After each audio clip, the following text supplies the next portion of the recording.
વાત કરીએ ગીર સોમનાથની। ગીર સોમનાથ જિલ્લામાં ભારે વરસાદ વરસ્યો છે અને ભારે વરસાદના કારણે અનેક વિસ્તારોમાં પાણી ભરાઈ જવાની સ્થિતિ ઉભી થઈ છે। ગીરના જંગલમાં ધોધમાર વરસાદ વરસ્યો છે।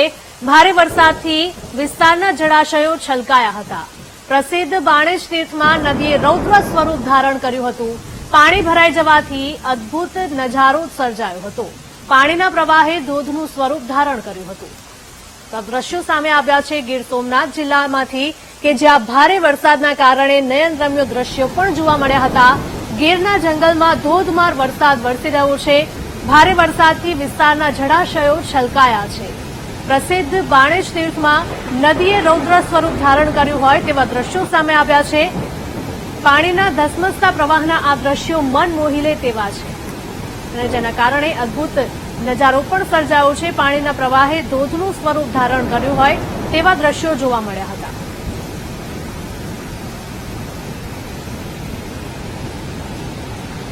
ગીર સોમનાથ જિલ્લાના આ દ્રશ્યો આપ જોઈ રહ્યા છો।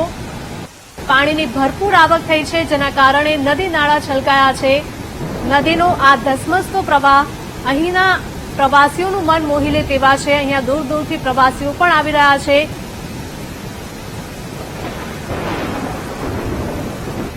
સંવાદદાતા રોહિત જોડાયા છે ફોન લાઈન પર વધુ વિગતો સાથે। રોહિત, જણાવશો કે ગીર સોમનાથ જિલ્લામાં ભારે વરસાદના કારણે નદીઓમાં નવા નીરની આવક થઈ છે જેના કારણે સુંદર દ્રશ્યો પણ જોવા મળ્યા છે।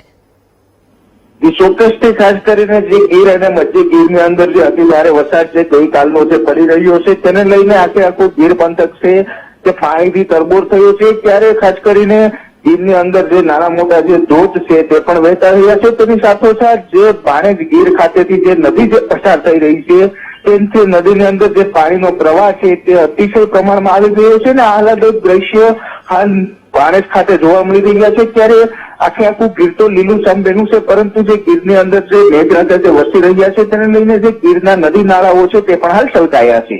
જી બિલકુલ રોહિત, આભાર।